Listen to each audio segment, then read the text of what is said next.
Dua hal yang menentukan kualitasmu, kesabaranmu ketika kamu tidak memiliki apapun, dan sikapmu ketika kamu memiliki segalanya. Hai, halo, assalamualaikum teman-teman semuanya. Insya Allah kabar baik ya hari ini, amin ya robbal alamin. Untuk teman-teman yang baru gabung, saya ucapkan selamat datang. Salam kenal dengan saya Maya. Semoga kalian suka ya dengan video yang saya share kali ini. Sebelum lanjut nonton videonya, boleh dong mohon dukungannya dengan menekan tombol subscribe. Semoga kebaikan teman-teman semua dicatat sebagai pahala dan diberikan balasan berupa kebaikan lainnya. Amin ya robbal alamin. Gimana teman-teman di daerah teman-teman, apa sudah mulai memasuki musim hujan juga? Ya di sini di tempat saya tinggal di Jakarta Timur, tadi malam tuh udah hujan ya, bahkan hampir seharian kemarin tuh hujan. Rintik-rintik terus deres lagi, rintik-rintik lagi. Jadi cuaca di malam hari itu dingin banget. Jadi ini ceritanya saya mau bikin kopi ya, tapi bukan untuk menghangatkan tubuh.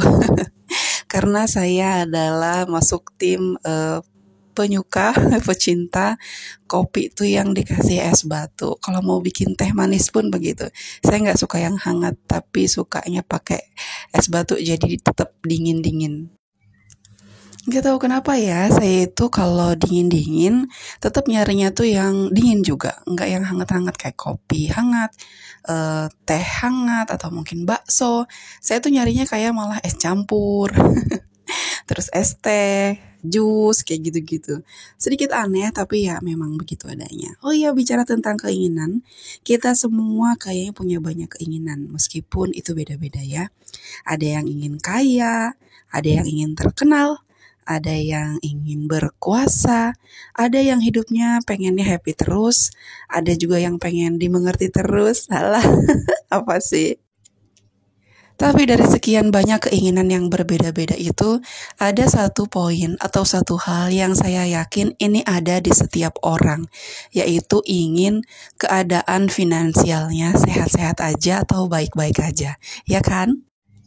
Nah, di video kali ini saya akan bahas poin-poin atau langkah-langkah apa aja yang bisa kita lakukan supaya keuangan kita itu sehat. Yang pertama itu berpikir simple. Jadi kebanyakan kita ini kan paling masalahnya gimana caranya ngelola keuangan supaya gajian bulan ini tuh cukup sampai gajian berikutnya. Jadi kayaknya cukup berpikir simple aja tuh dengan cara fokus sama uang yang masuk dan uang yang keluar. Mulai dari yang kecil dulu lah gitu kita ya. Nggak perlu punya pikiran pengen ikut seminar atau mungkin mau mendatangi financial planner. Meskipun seminar ini nggak ada yang salah ya, tapi untuk kita yang keuangannya lagi berantakan, kayaknya seminar itu belum terlalu kita butuhkan dan juga bukan jalan keluar. Untuk saat ini, selain itu mental juga harus diberesin dulu. Jadi kita harus tahu nih hal-hal apa aja sih yang bikin kita stres dan hal-hal apa aja yang bikin kita tuh happy. Nah, kita harus nanya-nanya juga nih untuk kita yang seneng belanja, benar nggak sih belanja itu bisa bikin kita happy seterusnya? Atau cuma saat kita beli barang itu aja dan malah barang yang kita beli itu nyampe rumah nggak kita pakai? Atau mungkin dipakai sesekali setelah itu kita cuekin. Untuk kita yang bekerja, sadari juga, temukan alasan yang benar-benar gitu. Kenapa sih kita kerja? Apa karena ingin mengembangkan diri, atau mungkin ingin menambah pemasukan, ingin karena ibadahkah gitu ya, supaya kita nggak stres, supaya saat kita terima gaji, kita nggak merasa bahwa saya udah capek-capek kerja, udah pusing-pusing, nggak bisa sakit gitu kan, nggak bisa izin, nggak bisa pergi jalan-jalan. Sekarang gajian, saatnya saya foya-foya gitu. Nah, terus jangan lupa juga nih, kita harus mengurangi kebiasaan buruk seperti jajan sembarangan, terus jam istirahat yang nggak beraturan juga. Karena kalau dua hal ini terus-terusan kita jalankan atau kita lakukan, itu ujung-ujungnya mungkin aja kita akan sakit ya. Nah, kalau udah sakit berarti siap-siap nih, kita harus punya budget yang kita keluarkan untuk dokternya, untuk obatnya, untuk transportasinya dan lain-lain. Padahal kan kita inginnya memperbaiki keuangan kita kan? Yang berikutnya kita bisa coba lakukan disiplin untuk budgeting. Ngapain aja sih? Itu biasanya kita catat apa aja yang kita keluarkan gitu ya. Pokoknya kita beli apapun selama itu pakai uang harus kita catat. Mau semurah apapun, misalnya kayak kita cuma beli kaldu misalnya ya 500 perak atau 1000 perak.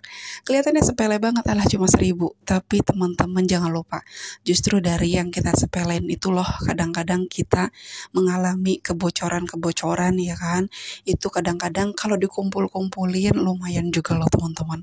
Coba deh, makanya kita coba dulu bikin catatan sebulan itu, nggak usah lama-lama deh, 2 minggu lah katakan.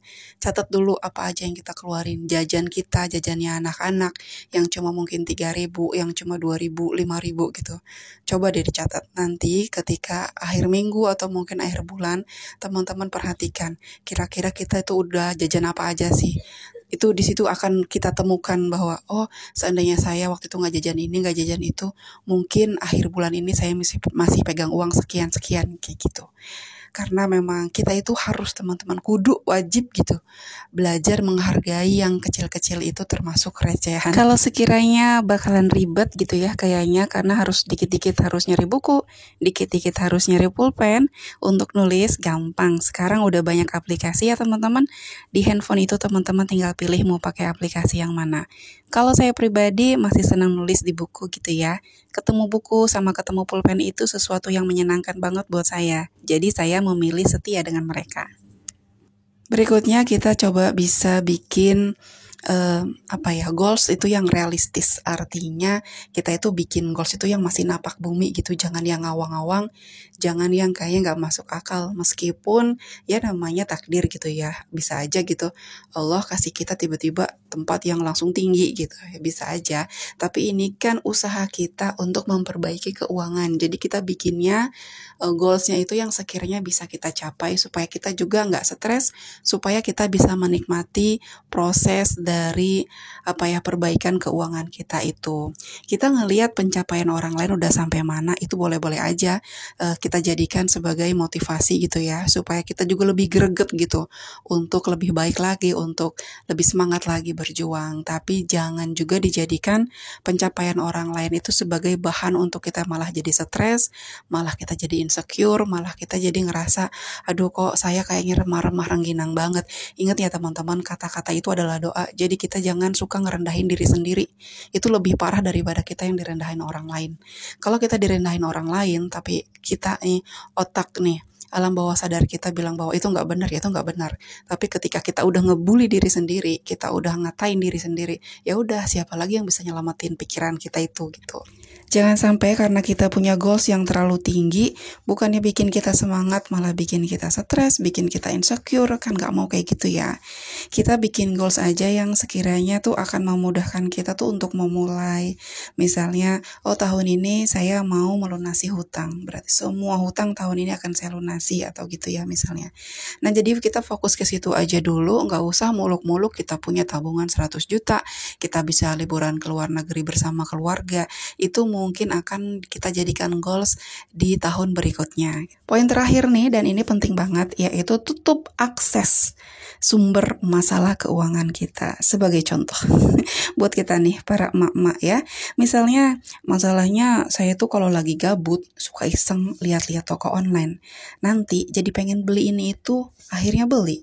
Padahal barangnya belum tentu saya butuhin. Nah, ya udah, kalau kita serius mau memperbaiki keuangan kita tutup aja dulu. Sadar bahwa kita nggak cukup kuat untuk nahan godaan. Hapus dulu semuanya sampai nanti kita ngerasa bahwa kita udah cukup kuat, udah bisa berpikir jernih, saat belanja boleh deh dipasang lagi. Atau nih mungkin untuk adik-adik sayang yang punya pasangan, mungkin belum halal nih ya, punya pasangan toksik banget gitu ya, kalau makan maunya di tempat yang mewah, maunya dibeliin ini itu, terus kalau ngambek kalau nggak dibeliin hadiah nggak akan baikan sampai lebaran berikutnya. Aduh, yang kayak gitu tinggalin aja, itu yang akan jadi sumber terbesar masalah keuanganmu sayang. Baiklah, udah sampai di penghujung video. Saya berharap video kali ini bermanfaat untuk kita semua ya. Teman-teman, makasih banyak untuk teman-teman yang udah berkenan nonton sampai selesai video ini. Jangan lupa like, komen, dan subscribe bagi yang belum. Teras Kamaya pamit undur diri. Assalamualaikum warahmatullahi wabarakatuh.